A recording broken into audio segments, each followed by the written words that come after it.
இன்னைக்கு இந்த வீடியோவில் நான் பேச போகிறது ஒரு பணக்கார பிச்சைக்காரரோட கதை தாங்க. அது என்ன பணக்கார பிச்சைக்காரர்னு கேட்குறீங்களா? ஆமாம், இவர் தான் உலகத்தோட மிகப்பெரிய பணக்கார பிச்சைக்காரர். என்னங்க எனக்கு ஒன்றுமே புரியல. பிச்சை எடுத்தே பணம் சம்பாரித்து பணக்காரரானவர். அதாவது இவரோட சொத்து மதிப்பு வந்து பார்த்தீங்கன்னாக்கா 7.5 கோடி. பிச்சை எடுத்து மட்டுமே இந்த 7.5 கோடியை சேர்த்தாருன்னு சொன்னால் உங்களால் நம்ப முடியுதா? அதுதாங்க இவர் பண்ணியிருக்காரு. இன்றைக்கி நம்ம பார்க்க போகிறது இந்த இன்ட்ரெஸ்டிங் பர்சனாலிட்டியோட கதையை தான் நம்ம பார்க்க போகிறோம். இந்த கதை உங்களை ரொம்பவே ஷாக் பண்ணும். நீங்கள் கண்டினியூஸாக இந்த வீடியோ மட்டும் வாட்ச் பண்ணுங்கள். பணக்கார பிச்சைக்காரர். I just love saying this word. ஏன்னு கேட்குறீங்களா? பிச்சைக்காரனாக இருந்து பணக்காரர் ஆகுறதுன்றது அவ்வளோ ஈஸியான விஷயமே கிடையாது. அது மட்டும் இல்லாமல் ஒரு பிச்சை எடுத்து 7.5 கோடி சொத்து சேர்த்து வச்சுருக்காருங்க. இவரோட ஸ்டோரி உங்கள் எல்லாரையும் இன்ஸ்பயர் பண்ணும். இவர்கிட்ட இருந்து கற்றுக்க வேண்டிய முக்கியமான விஷயம் ஃபினான்ஷியல் டிசிப்ளின். ஆமாங்க, ஃபினான்ஷியல் டிசிப்ளினால் மட்டும்தான் இவர் இவ்வளோ சொத்து சேர்த்துருக்காருன்றதை நான் சொல்லுவேன். ஏன்னா 7.5 கோடி சேர்க்குறதுக்கு நீங்கள் சம்பாதிச்சா மட்டும் பத்தாது. அந்த சம்பாதிச்ச காசை ப்ராப்பராக சேவ் பண்ணணும், இன்வெஸ்ட் பண்ணணும்.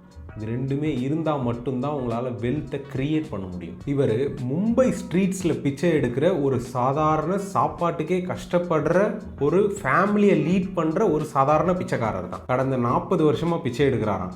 அண்ட் ஒரு நாள் இவர் பிச்சை எடுத்து சம்பாதிக்கிற அமௌண்ட் எவ்வளோன்னு கேட்டிங்கனாக்கா 2500லேருந்து 3000 ரூபா. ஷாக்கிங்காக இருக்குல்ல?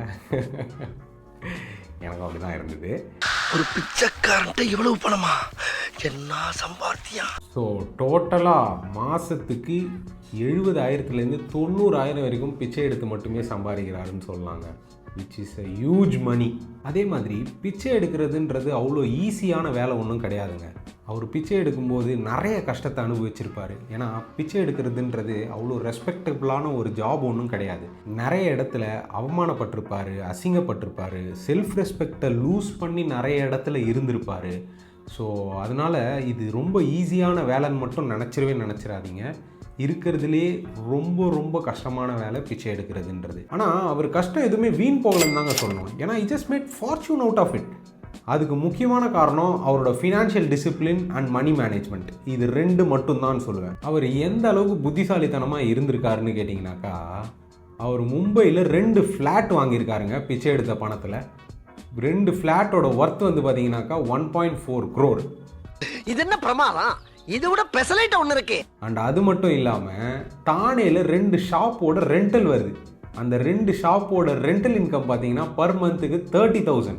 அண்ட் அது மட்டும் இல்லைங்க, அவரோட ஃபேமிலி, அதாவது அவங்களோட ஃபேமிலி மெம்பர்ஸ், அவங்களோட ஒய்ஃப் அண்ட் அவங்களோட சில்ட்ரன் எல்லாம் சேர்ந்து ஒரு ஸ்டேஷ்னரி ஷாப் ரன் பண்ணுறாங்க. அந்த ஸ்டேஷ்னரி ஷாப்பில் இருந்தும் அவங்களுக்கு கேஷ் ஃப்ளோ வருது.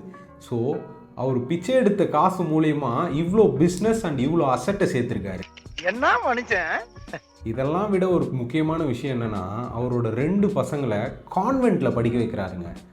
எந்த பிச்சைக்காரங்க தங்களோட பசங்களை கான்வெண்ட்டில் படிக்க வைக்கிறாங்க? மோஸ்ட் ஆஃப் த பிச்சைக்காரங்க படிக்க வைக்கிறதே கிடையாதுங்க. அந்த இடத்துல இவர் அவரோட பசங்களை கான்வெண்ட்டில் படிக்க வைக்கிறாரு. அவருக்கு எஜுகேஷன் நெக்ஸ்ட் ஜென்ரேஷனுக்கு ரொம்ப முக்கியம் அப்படின்றது தெரிஞ்சிருக்கு. ஸோ அவர் பிச்சை எடுத்த காசு மூலிமா அவரோட பசங்களோட ஸ்டாண்டர்ட் ஆஃப் லிவிங்கையே இன்க்ரீஸ் பண்ணியிருக்காருன்னு தான் சொல்லணும். So next generation is secured. இது எல்லாமே அவரோட ஸ்மார்ட் மணி மேனேஜ்மெண்ட்டால் மட்டும்தான் முடிஞ்சிருக்குன்னு சொல்லுவாங்க. ஆனால் இவ்வளோ சொத்து சேர்த்ததுக்கு அப்புறமாவும் இவர் இன்னும் பிச்சை தான் எடுக்கிறாராங்க. அதனால தான் இவரை பணக்கார பிச்சைக்காரர்னு சொன்னேன். ஏன்னா கோடீஸ்வரன் ஆனதுக்கு அப்புறமும் இவர் இன்னும் பிச்சை எடுக்கிற தொழிலை விடலையாம். அவன் இன்னும் திருந்தலமாமா. கேட்டால் எனக்கு பிடிச்சிருக்கு, நான் பண்ணுறேன், அதை நான் விட மாட்டேன் அப்படின்ற மாதிரி சொல்கிறாராம். என்னத்தை சொல்கிறது? அண்ட் அது மட்டும் இல்லாமல் இவர் பிச்சை எடுக்கிற காசில் நிறைய சேரிட்டிக்கு டொனேஷன் கொடுக்கறது, அண்ட் நிறைய பேருக்கு உதவி செய்கிறது, அண்ட் டெம்பிள்ஸுக்கு டொனேஷன் கொடுக்கறது, இந்த மாதிரியான நிறைய விஷயங்களையும் இவர் பண்ணிட்டு தான் வராறாங்க. ஸோ அதனால் சம்பாதிச்ச காசை தான் மட்டுமே அனுபவிக்கிறாரு அப்படின்றதையும் நீங்கள் நினைக்க வேணாம். So Bharat Jain is a good human. So finally இவர்கிட்ட இருந்து நான் கற்றுக்கிட்ட விஷயம் என்னென்னா, you should be smart with your money. அதை தவிர உங்களுக்கு வேறு ஆப்ஷனே கிடையாது. நீங்கள் உங்கள் மணியோட மேனேஜ்மெண்ட்டில் ரொம்பவே ஸ்மார்ட்டாக இருந்தே ஆகணும். அப்படி இருந்தால் மட்டும்தான் உங்களால் நெக்ஸ்ட் ஜென்ரேஷனை செக்யூர் பண்ண முடியும்.